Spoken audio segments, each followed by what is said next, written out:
Hi friends, welcome to the Plain Fun RC channel. I'm your host, Saul. We are going to start the build of the St. Croix Models Canard Stick. One of the first things that you want to do when you have a plane where you have die cut or laser cut parts, take a moment to pop them out and go ahead and label them according to the plans. As you can see here, that's what we've done and got everything labeled and ready to go. Now, let's also take a look at the instructions as I did in the previous video. Since this is a rare kit, it's going to be maybe difficult to find instructions. So once again, feel free to hit pause on your video if you're looking to read the instructions. Perhaps maybe you might be building this airplane along the way.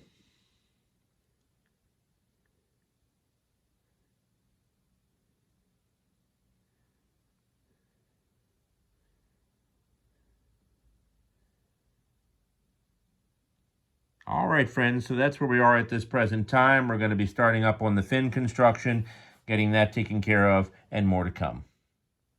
All right, friends, as we continue our update, we're working on the fin. And as you can see, what we do here, we've got our pattern here that's on the plans. We took 3 1/4 inch by 3 inch by 8 inch balsa, and you're making 2 fins, and you glue them together, and you can see the sheet right here. And then what we did is we took the pattern off the plans, put them on a photocopy, as you can see, and then went ahead and cut it out. And we put it on the 3 sheets of balsa using some good old-fashioned stick glue from Elmer's, and that works really well. So we'll go ahead, we'll take a jigsaw, we'll cut this out, and then we'll have our fins. More to come. All right, friends, as we continue our update here, you can see we have our rudders cut, and they're ready to have the edges rounded. Now, typically on most leading edges, you would just take a piece of sandpaper and you just kind of go like this on the leading edges and trailing edges, just back and forth to sort of round them.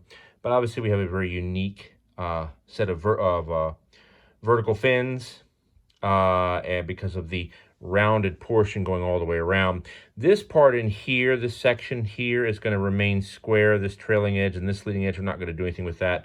We do have to round off the rest of this. So the one on the left has been done. Let me show you the difference here. You can see, if you look very carefully, how nice and round it is. It's not very square at all. We've got a nice sharp point on there. So it came out really, really well. And of course, we have our other one here on the right, which has not yet been done. Of course, you can clearly see the square end. So I've got a technique that I worked on that I think worked really well, did work really well, actually. Let me share that with you real quick. Okay, so when you go to do an object like this, and of course, vertical stabilizers in this shape are pretty rare, unless of course you're doing a stick of some kind. So what we have here is we have a plywood sanding block, 80 grit on this side, and 150 on this side over here. So we're going to go ahead, we're going to use that. We're going to start with our 80 grit first. Now, the way to do this is you're just going to take your sander like so, okay? Let me tip this up a little higher so I can change the angle a little bit. There we go, that's better. And you're just going to take your sander and you're just going to go like this. You're going to go over and forward, over and forward, over and forward. And you just kind of keep doing that as you're going around.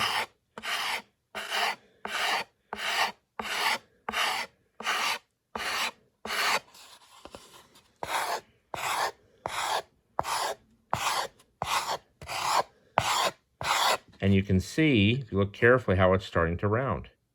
Now, we'll do the same on the opposite side, and then what will happen once you get close to the shape you want, then you're going to take your block and flip it from the 80 grit over to the finer grit sandpaper, whatever that may be, and go back over the areas just a little bit in the same fashion as before. Very good. All right, so this is what we love doing here at the Plain Fun RC channel, teaching techniques, helping those that might be doing some building along the way. Maybe they're just starting out, and maybe you might need some guidance when you're come across something that you've never come across before. So anyway, we'll continue rounding that off, and we'll be done with these, and we'll move on to the wings. More to come. All right, friends, as we continue our update now, as I mentioned, we're moving on to the wing. Let's talk about what we've got here. So we have our bottom spar in place, and we have our just a couple ribs that are temporarily put in place. And they're put in place because we want to go ahead and properly position the tapered trailing edge. Now let's talk about these wonderful jigs and supporting devices that we have here. As you know, I build with using a 16 gauge stainless steel top, as you can see there. And I love building by magnets. I was one of the traditionalists that would use pins.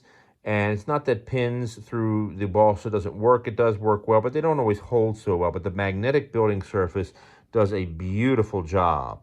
One of the previous videos I mentioned was Airfield Models. They sell those wonderful jigs, and you can see them hanging from the ceiling right there. Those are all the magnetic jigs I've got up there. But when you're looking for something a little smaller, RetroRC.com, and I'll put the link in the description, sells these wonderful magnetic jigs. You can see right here, these little things just set right in place and hold the wood down.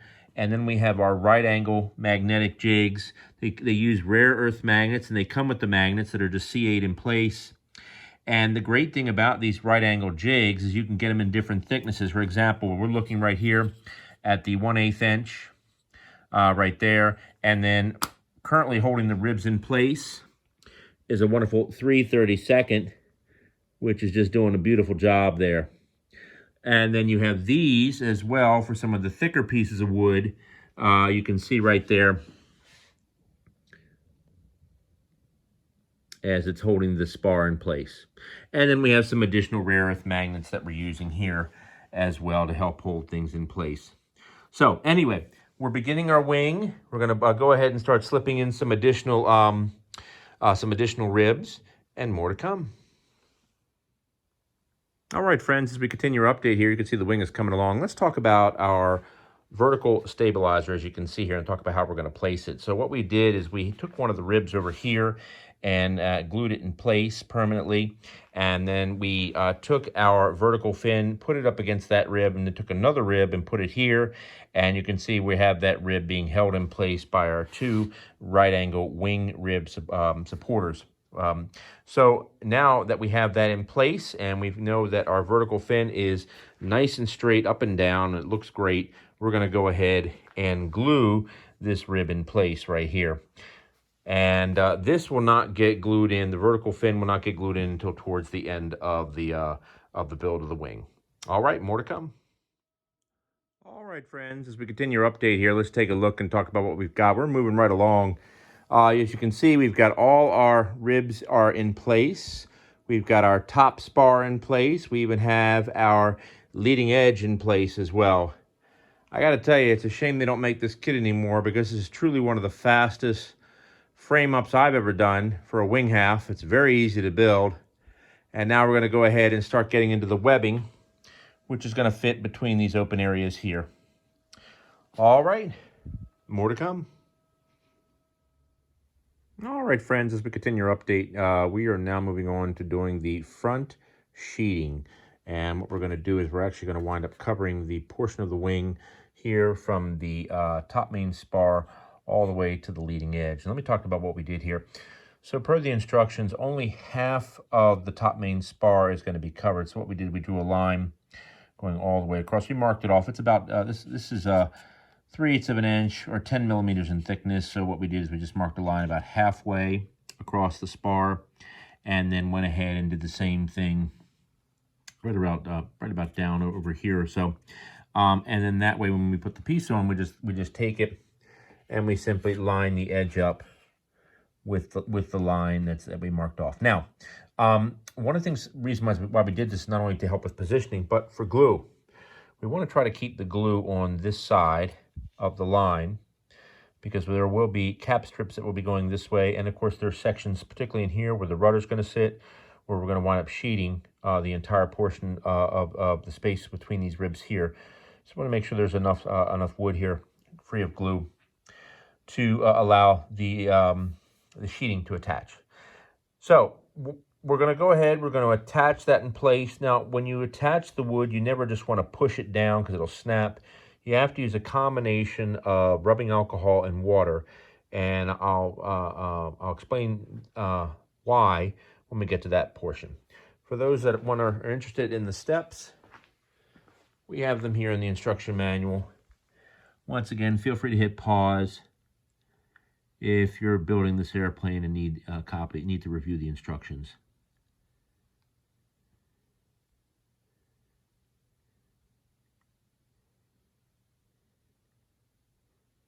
Oops, sorry. There we go. All right, friends, more to come. All right, friends, we have our front sheeting in place right now. We've got it glued halfway on our spar, just like we talked about previously, so you can see it there. Now we need to bend it. So a couple tools you're going to need. What I recommend is if you have some type of long, stiff piece of metal, that works great. We're using the Great Plains Easy Touch bar sander, and it's a long one. You can see it's longer than the wood, and that'll help us take it and bend the wood down. Now, in addition to that, we want to make sure we also have some 70% isopropyl alcohol, as you can see over here, and a tub of water. So fill up your tub with a little bit of water and put an equal amount of isopropyl alcohol in there. And the basic principle behind it, it's supposed to help the water evaporate quicker so you're able to bend the wood but without warping it. Then we're going to go ahead and take some paper towels and we're going to wet them down. And I'm going to show you how this is going to work.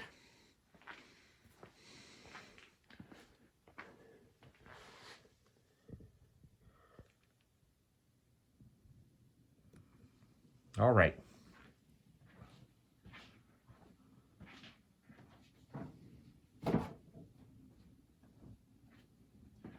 We take our paper towels, as you can see right here, and our water, and we're just going to lightly wet it down, not too wet. Make sure to go ahead and wring it out a little bit. Wet enough to where we can wet the wood down. And then we're going to take it, and we're just going to kind of go over the wood back and forth. And you'll see the wood darken as it goes over. And you'll need to keep wetting down your paper towel as you do this. And you want to make sure you try to wet all of the wood, because we don't want to leave any of it not wet, because then you run the risk of it cracking.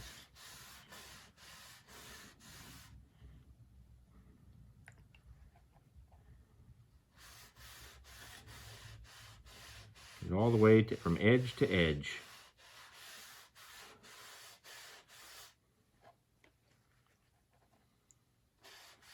This is something that takes time and practice when you're learning how to bend wood.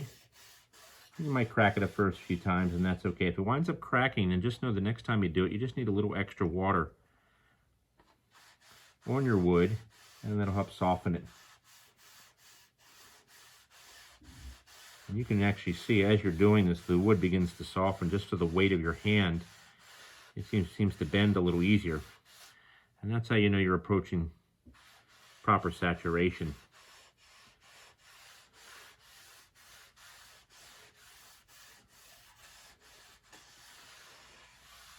All right, I think we're at a good point right now in the way of testing. We're going to take our stiff piece of metal, get it so it sits right on the edge, and very gently just bend it down until you feel it stop. It's going to wind up hitting the leading edge.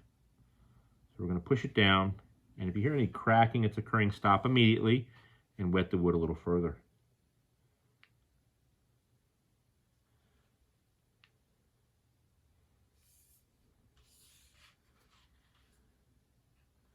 And you can grab the leading edge with your fingers, and that's how you know that you'll be able to feel when it's down far enough.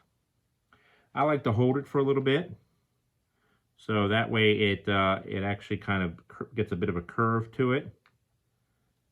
And it can be a little tricky gluing this in place because you have to go ahead and get glue on the ribs and on the leading edge. So having a pipette, something like this, is very beneficial. They're readily available on Amazon and also on retrorc.com. And as I mentioned, I'll put their link in the description. They do sell a pack of those available for just a couple dollars. But that's how we bend wood.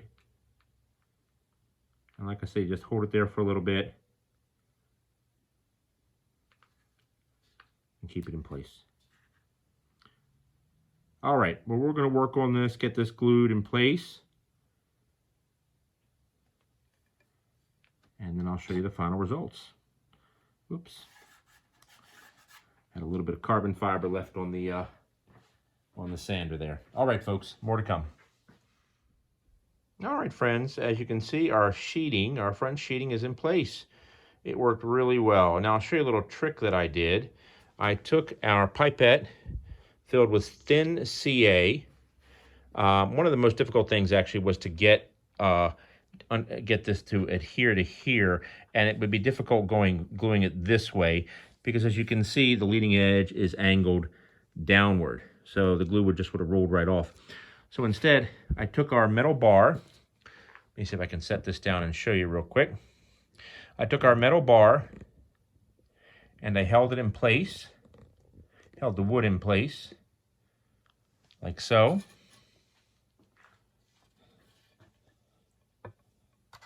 And then I took our pipette filled with thin CA, went under here, and put it all the way forward until it stopped, till it hit the top of the leading edge, and then gave a squeeze, and then that went ahead and put the glue in place. And one of the nice things about thin CA, for those that have used it, it wicks readily throughout the porous balsa, which is really nice. So it makes gluing very easy. The only section I couldn't get to was right in here, but that's okay. We're about ready to unpin the wing in a little bit, and then we'll go ahead and we'll glue that sheeting in place up front. So, moving right along, more to come. All right, friends, as we continue our update here, you can see we've got our cap strips in place, our 1/4 inch cap strips. We've also got our sheeting here. We're leaving this gap open because that's where the rudder's going to go. And we haven't put anything over these ribs because the sheeting, the center section sheeting, is going to wind up going over there. So we're going to take our wing right off of our building board, flip it over, and add some more cap strips and some more leading edge sheeting. All right, more to come. All right, friends, as we continue our update here, the wing is now unpinned and upside down, and we've gone ahead and started applying our trailing edge sheeting here. And now we're going to work on our leading edge sheeting like we did before, and then of course we'll do our cap strips. And we're also going to sheet the bottom portion completely here. You can see we left a notch on the top side so that the rudder will fit, but we'll sheet this completely. And just so you know, we're looking at, let's see, we are looking at step 15 is where we are at the moment. That's what we're working on at this time. All right, more to come. All right, friends, as we continue our update here, you can see that we have pretty much completed our left wing, which is great. You can see that we have all of our sheeting in place, all of our cap strips as well, and it really just came out really nice. Very happy with it. What we're going to do now is we just need to do some sanding. You can see there on the leading edge how we've got to smooth that out a little bit, and then on the ends of the wing here, we've got to go through and get everything so it's nice and even. The only other thing we're going to have to do as well is we are going to do a direct drive for the servos.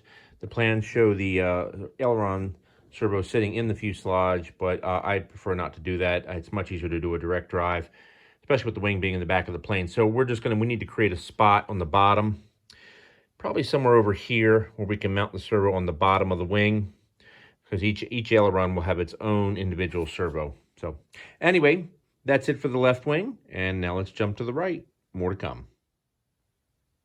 All right, friends, as we continue our update here, we are looking at the right wing. I've started building the right wing, and we're just getting it framed up. We're just temporarily putting the wing ribs in place, and once they're in place, we're temporarily putting in the tapered trailing edge you can see here, and then we'll start gluing everything. One neat little thing I discovered about these plans, and I got to be honest with you, it's the first time I've ever seen this in any kit I've ever built. If you look carefully at the plans here, the plans are translucent. And what that means is that on most plans you get for kit building aircraft, they're usually just a white paper, and you really can't flip them over. If you can, the lines are very faint. This company was very smart. They made the plans translucent. So you just take the plans, flip them upside down, and that's how you build the right wing. So very unique, very ingenious, and most importantly, very helpful. All right, more to come. All right, friends, as we continue our update here on the right wing, we've got our rear sheeting in place. We have our leading edge sheeting, which has just been applied to the spar and is waiting to be bent. And once again, we're going to bend it in the identical fashion that we bent the left wing. So coming along real nicely, moving along quickly. Anticipate finishing up this wing half this evening and hopefully getting the wings joined together. All right, more to come. All right, friends, as we continue our update here, you can see we've got our front sheeting in place. We've got our cap strips as well. We've got the sheeting going on both sides of what eventually will be the slot for the fin. So what we're going to do now is we're going to take our wing, we're going to flip it on over and go ahead and put our cap strips and our front sheeting on the bottom. More to come. All right, friends, as we continue our update, we're looking at the bottom of the wing now. We've got our trailing edge sheeting in place. We just put our leading edge sheeting in place. We're about ready to go ahead and start bending. So we'll get that bent, and then we'll get our get that bent and glued in place. Then we'll get our cap strips on, and we'll sheet our section, our bottom section of where the fin's going to be, and then this half will be done. More to come. All right, friends, as we continue update here, the right wing is done. It came out really, really well. Really happy with it. No complaints whatsoever. And you can see, let me flip it over to the bottom here so you can get a look at that since that's what I was just working on. And you can see it just came out real great. Real nice. I'm particularly proud of the way the leading edge came out. Let me flip that on its side there so you can see that. It's the small things in life that we fall in love with. That's a perfect leading edge right there. One of the things I really like about this kit is that you don't have to round off the front. It just sort of rounds itself off because of the sheeting. As you can see, it comes to a nice point. So anyway, all right. So now it's time to join the halves together, and that's what we're going to do next. So we are going to have one-piece wing. All right, more to come. All right, friends, continuing update here. We are both wing halves joined. What we've done is we've put some 7.5-pound weights here and here to help keep the wing nice and flat. One of the great features about the design of this plane is the actual airfoil. Let me show you from what I mean from the side.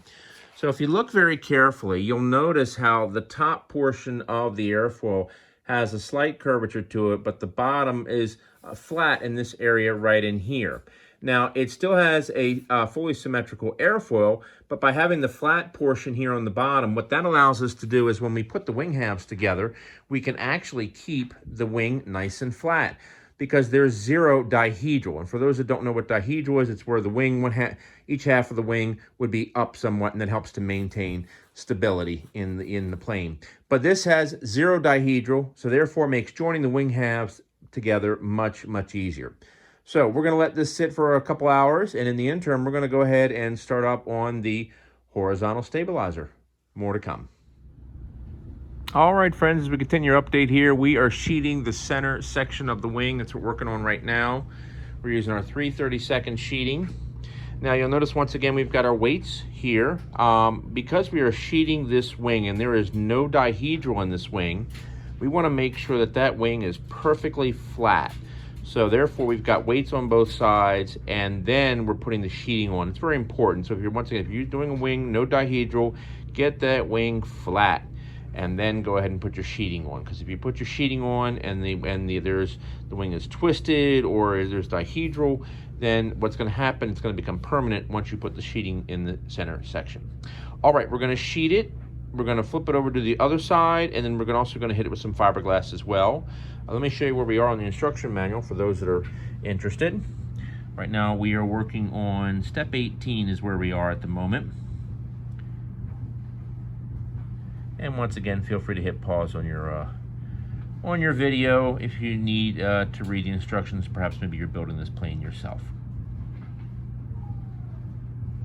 All right, friends, more to come. All right, friends, as we continue our update, you can see the sheeting is done. However, I made a big boo-boo. I forgot to add these balsa blocks to the center section right in this area. And you can see it here on the plans. Let me show you what we're looking at. We're looking at the center portion of the wing, and there are these balsa block fillers. I should have taken the time to read ahead, and I would have seen here on step 19 that I was supposed to add them, and then I was only supposed to cover the bottom section of the wing and then add those blocks. So we've got to do some cutting. Not too extensive, but we'll get through it easily, and to do some resheeting. All right, more to come. All right, friends, here at the Plain Fun RC channel, we do like our tips and tricks to pass along. And when something like this happens, and I've had this happen before on another airplane, one of the best things you can do to fix a problem like this is use your plans. This is where measurements come in handy. So right off the bat, we can see we have our center line right here. And our center line on the wing is represented by the point where these two wing halves join. So using that center line as a reference point, measure outward, okay, and then make a mark on the wing itself. This way you're measuring the width of the actual ribs, and you'll also be able to use the trailing edge back here, as indicated here, as also a point of measurement. Now, one of the key things too is you want to be careful, because remember now, this is the trailing edge, but here's the sheeting. This is that sheeting that's over top, so use that as a reference point. So we're going to measure from this point here to over in here per the plans. In other words, we're going from here to here and from here to here. This represents the thickness of the balsa block, okay? So you can see the balsa block itself is really almost exactly the perfect width of the actual ribs. So this is not going to be too difficult to locate and open up those holes. And we don't need to remove all the sheeting, just enough to be able to go ahead and drop these blocks in place. All right, more to come. All right, friends, as we continue our update, you can see we've got our blocks in place now. So we're going to go ahead and we're going to sand these. We're going to resheet this area, get it so it's nice and smooth, and then that'll be it. All right, more to come. All right, friends, as we continue our update here, you can see we've got our balsa blocks in place, our sheeting put over top to help fill in the gaps, and it came out really, really, really, really well. Very happy with it. We won't see any of this anyway, because we're going to have fiberglass over top of the center section, and we're also going to go ahead, of course, this whole wing will be covered as well. But it came out great, perfect. Moving on now, we're going to go ahead and start working on getting our wing tips in place on the end of the wing, and then we'll go ahead and we'll tackle our ailerons and getting our hinge slots cut. All right, friends, more to come. All right, friends, as we continue our update, we are switching over to our wing tips. Let's take a look at our plans. Here you can see exactly how it's structured. Just a up-close shot, and then we'll show you the pieces and the instructions it takes to put it together. Anyway, so what we've done is we've taken our two balsa block tips, and these have been laminated together. You can see them there, they're 1/8 inch.